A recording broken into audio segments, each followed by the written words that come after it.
Martin Luther King said that we shouldn't judge people by the color of their skin, but by the content of their character. He advocated against black people being stereotyped and convinced the world to give them a second chance. And so, there was a renaissance of black culture. There was a time when it was an utmost honor for a millennial to be complimented by a black guy, and when sub-Saharan Africans in Europe weren't synonymous with.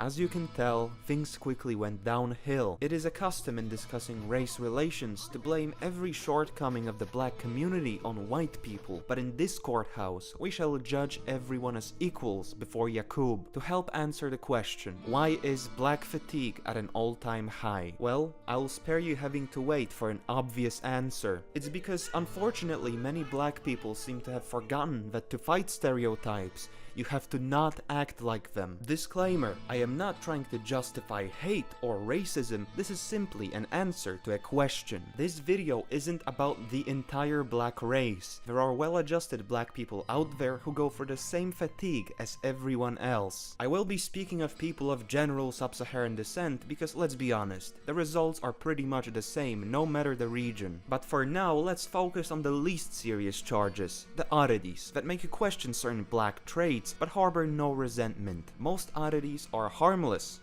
to anyone outside of Africa, and any negative impact they have is only felt by black people themselves. But with the floodgates into the West open, you might want to pay attention. Written colonial accounts of Africa are absolute gems. You see, these texts convey knowledge that has been long forbidden from popular discourse. For example, when someone asks you a question, why is Africa perpetually underdeveloped? The best answer you can get from a peer-reviewed expert meta-study is, well, it's because white people are the literal devil and are responsible for all harm 300 years back and millennia into the future. On the other hand, the explorer will tell you that Africa is dysfunctional because it's inhabited by Africans. Frederick Lugard was one of them. What stuck with me the most is when he wrote that the African loves the display of power, but fails to realize its responsibility. In the 1960s, after a century of colonialism, the European powers started withdrawing from Africa. Year by year, more countries started being ruled by black people. The first president of Ghana said that the most important thing is independence, and that all that is good would emerge from the very fact of independence from colonial powers. Who of the opposing teams was correct? You be the judge. This film only says farewell to the old Africa and gives to the world the picture of its agony.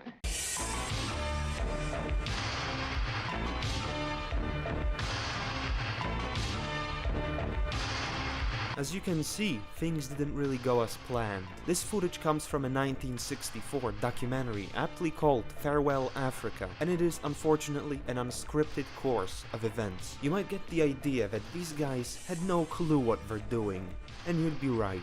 The entirety of Africa essentially said, I don't need no Europe in here, and gave proof that they indeed needed the Europeans. In the Congo, for example, the colonial governments tried to convince the protesting Africans that they cannot give away every public or technical office to blacks because they aren't qualified yet. The mobs didn't listen and got rid of the only people who knew how to maintain infrastructure, and as a result, they exchanged one foreign power for another because 60 years later, someone had to come and fix the effects of black self-rule. And that is perfectly documented in the Empire of Dust, also known as the first ever recorded case of the Chinese getting black fatigue. The documentary follows a Chinese contractor and his African translator who have the simple task of getting gravel from point A to point B to finish constructing a road. In the quarry which is supposed to supply them with gravel, the workers are just standing around doing nothing. The owner of the quarry is late and tries to sell them the wrong kind of gravel at an inflated price, and if it wasn't bad enough already, back at base the truck owners had to start measuring the fuel in centimeters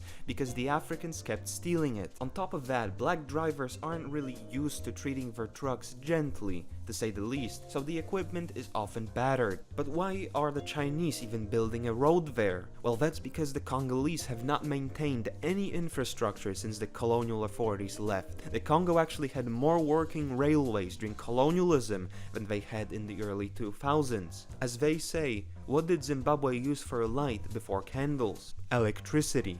I'm not a brain-dead boomer to be into instant karma or fuck around and find out type content. but the history of post-colonial Africa fits into that narrative, unfortunately. Keep in mind that unlike leftists, I am not basing my opinion on works of fiction. The display of hopelessness at every societal level shown in both films actually prompted me to ask the Africa question. What if it isn't just malicious outside forces keeping Africa impoverished, but also the common people as well? It was like the moment in the Truman Show when the stage light fell, a realization that something is up with the supposed doctors and rocket scientists from below the Sahara Desert.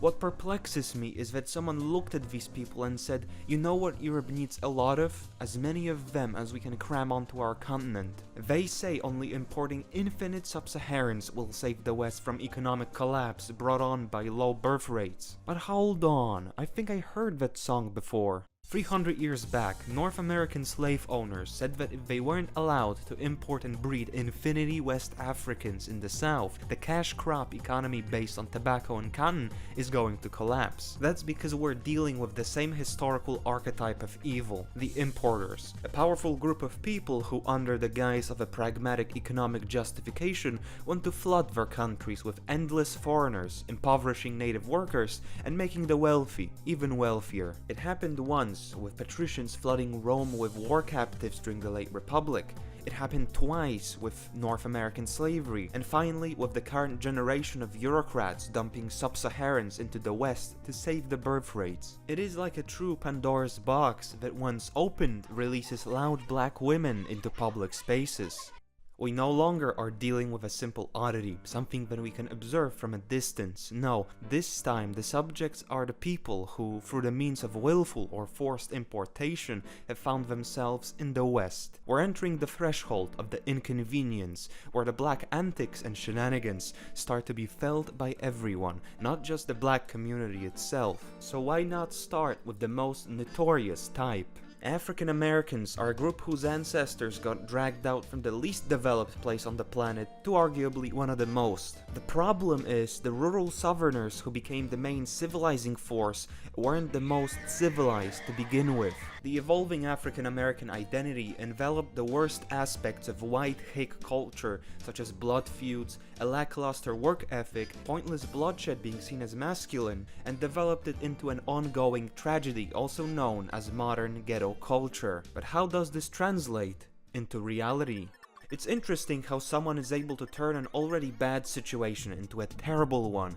Escalating a misdemeanor into a full-blown felony or an even worse result is a hellish perspective. But it seems that black people, just like in other avenues of life, are overrepresented, notably in cases of giving up their life for a one-way ticket to Valhalla. However, it isn't all just about being short-sighted, but also about not knowing when to step back. The restaurant rumble, the drive-thru tussle, or the carnival cruise clash all result from an inability to solve problems without escalation. Being stubborn and incapable of taking an insult without turning the whole venue into a battleground isn't a virtue. If there's one word in the world that describes contemporary black culture best, it definitely isn't polite. A lack of courtesy translates to a disregard of any societal rules that make the West be at all different from Somalia. Fortunately, ghetto culture is here to bridge that gap by the means of the street takeover, cutting up traffic, the devious lick, and the Kia challenge. Why does every trend with black roots or a large black fan base have to revolve around being a nuisance to society? So it should be no surprise that this October marks the first time in 35 years when a rap song hasn't been in the top 40 songs list. People are starting to grow fatigued of the 80 IQ mumbling black man genre of music, but you'd be wrong to think this is just about artistic value. The vernacular, the ways of dressing, and demeanor have overstayed their welcome under the spotlight. But this topic warrants an update to the dichotomy. It's no longer what blacks did to the world, but what rap music did to black people. There was this particular type of person present throughout the West, the moral outrage alarmist, usually an old person who used to haunt the discourse by saying that rock and roll is satanic, that video games cause violence, and that rap makes you murder people. During the era of millennial occupied culture, everyone always hated these individuals for their supposed misunderstanding of it, but as Zoomers, we have to interface with the fact that these people were partially right. Rap completely one-shotted blacks because it made the most vile and socially corrosive form of expression the only mainstream aspect of our culture, which we traditionally view as a monument to human achievement, but as we're slowly learning, it isn't always the case. In African American history, there's a notable shift where black culture stopped being just a product of poverty and became the thing that perpetuated it for generations to come. We have been told time and time again that welfare is meant to help integrate people who have been alienated from society. Is this the case? In the UK, only 1 in 10 Somalians are in full-time employment. In the Netherlands, almost €1 million are not just spent on a sub-Saharan, but forever wasted, since the only thing they do is extend the dysfunctional customs of their homelands onto European soil. Rightfully so, Americans might laugh at the uselessness of the European welfare state, but let's see what their social programs have been historically funding. The invention and continued creation of rap music, weaves, not the 9-volt battery, talking during movies, and race riots. The original purpose of social programs was to help people affected by unforeseen natural circumstances, but soon it started affirming a culture which hates everything about white society, but still reaps its benefits. It's divine to see people who are a net negative on the budget act like we owe them money. The fate of a medieval peasant whose taxes often consisted of a little more than a tithe to the church seems enviable to a life devoted to slaving away just to have your tax money given to Israel or a member of a perpetual societal underclass. So let's see at least what value we're getting in return. In 2017, 4 Chicago black teens kidnapped an 18-year-old mentally disabled white guy. They tortured him for 2 days, beat him, made him drink toilet water, scalped a part of his head, while constantly shouting racial insults at him. All 4 perpetrators received lenient sentences, with 3 of them serving less than half their time before being released. As they say, mercy to the guilty is cruelty to the innocent. But this is emblematic of a greater issue on American soil. Looking at the graph of black incarceration rates, you might notice that they started dropping around the year 2000. You might even think that this is because they stopped committing so much crime, and technically, you'd be right, because many acts that were previously deemed criminal activities, such as drug possession, petty theft, and looting, were methodically decriminalized and ignored. Many police departments have simply stopped reporting crime data, with many more submitting only partial statistics. The classic FBI crime reports are no longer accurate for more than one reason. It is truly over. The great American noticer and poet Ezra Pound once said that America is a lunatic asylum, but it's more like an open-air prison, where the general public gets to experience the consequences of not only leniency, but also an affirmation and encouragement of a dysfunctional ghetto culture.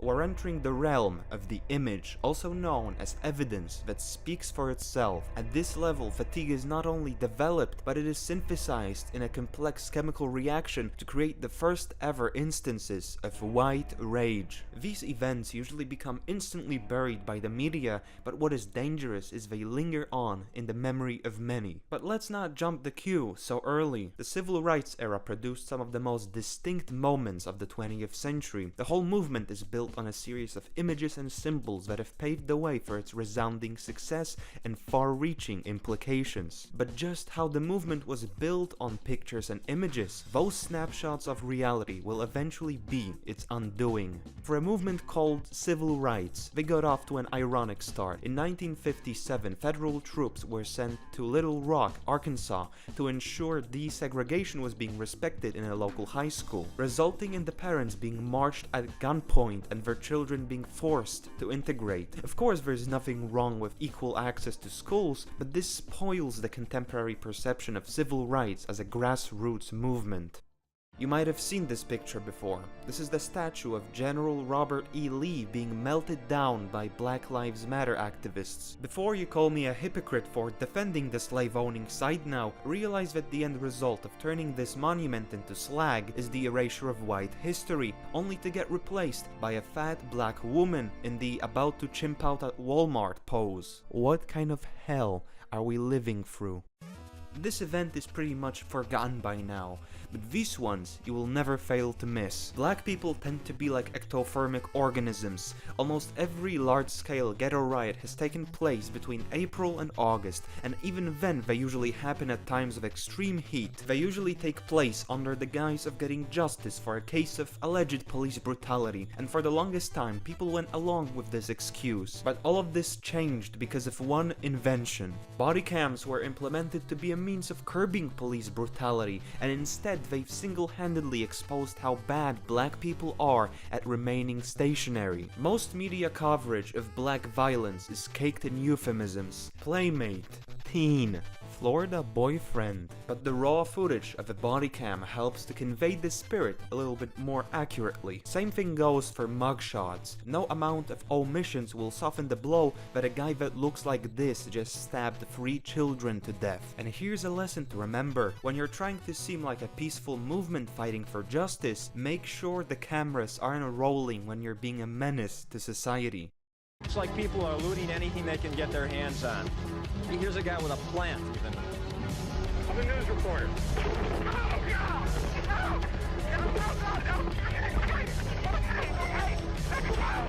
Rocks and bottles being thrown at another car. They're kicking the driver and beating the driver. All this guy did was enter this area.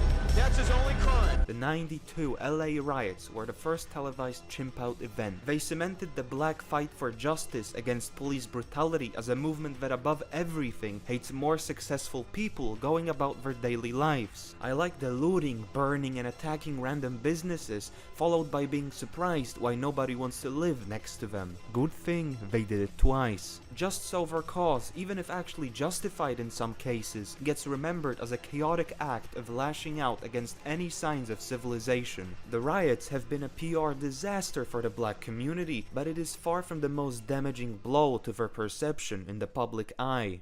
The surveillance state has an interesting side effect. It makes previously abstract concepts materialize into tangible occurrences. Such is the case with interracial crime, which even on paper is a bit one-sided to say the least. Blacks justify this by saying they're victims of a white system. In just 6 years they killed as many whites as the total number of black people lynched in close to a century. There are crazy individuals of every race. But by the means of a disproportionate amount of anti-white violence, they're making it so the only way to avoid a situation like this is to be prejudiced. But alas, we've seen the images that build civil rights, and now you're aware of the pictures that have given birth to black fatigue. But there's one more image I've skipped over, because just like the N-word, it's been made a taboo.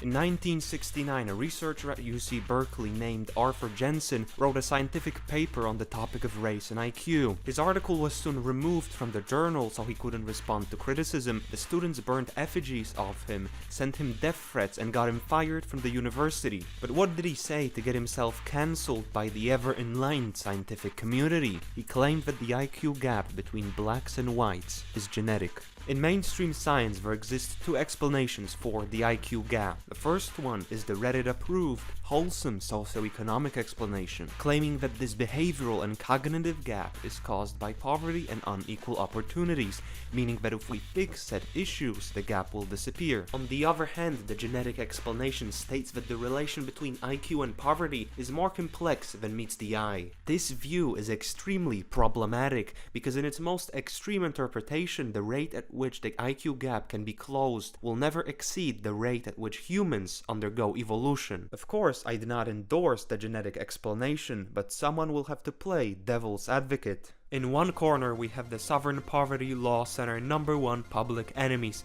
and in the opposite we have the early life crew who get to start first because I don't want to be labeled an anti-Semite. They say that family income, education quality, and grotesque nutritional practices impact intelligence development and behavior. This is an obvious truth both sides can agree on, but wait a moment. How is it that when you're doing violent crime, you're statistically more likely to be black than from a high unemployment or impoverished area? You see, race forms a stronger correlation with violent crime than socioeconomic status. Another interesting thing is how the poorest white households still perform similarly to the richest blacks in school examinations. Why is that? The early life crew would say that the factor causing these discrepancies is black people having worse access to good quality education, which is actually a fact. So let's see what happens when the opposite is true. In 1985, in Missouri, a federal plan was enacted to boost the performance of disadvantaged black kids by providing them with state-of-the-art school facilities. Up to $11,000 were spent per student. There was one teacher per 12 students, one of the best ratios in the whole country. 15 new schools were built, an Olympic-sized swimming pool, a robotics lab, and a 25-acre wildlife sanctuary were constructed to help close the test score gap between blacks and whites. The results? Test scores did not grow and there was less integration than before. In turn, the r/anthropology corner responds with the nuclear option. Disproving the socioeconomic explanation doesn't automatically make the genetic explanation true. There are very few reputable studies that are willing to make the connection between IQ and race. Keyword: are willing to. In most Western countries, there are laws and organizations in place to halt any research into race and IQ. Ethics committees make it impossible to conduct, let alone publish any study, because they're exclusively staffed by the type of women who gesticulate too much when talking. But when something becomes a taboo, it starts drawing people in and leaves them asking the question, what are they hiding? These alleles are associated with intelligence, and they are found most often in East Asians and whites, while being less abundant in Sub-Saharan Africans. But this evidence, it doesn't say much, since these alleles could be not hereditary and just markers of intelligence instead of causes. A more notable difference is cortical thickness, which is the thickness of the outer layer of the brain, and directly correlates with intellectual ability, and if too thin is responsible for ADHD and lower IQ. Not only is it mostly heritable, meaning that it is determined largely by genes, but it is also seen to be generally thicker in Eurasian subjects and less so in African ones. This might be responsible for some of the IQ gap, but we will never know unless scientists are actually allowed to study this field. End results? I can't say, for two very different but equally important reasons. At the end of the day, there are two takeaways from this video. Redditors who heckin' love science by censoring racial discourse have only made it more alluring, and more importantly, the ability to take photos and record videos becoming available to everyone, not just journalists, has completely derailed 60 years of civil rights.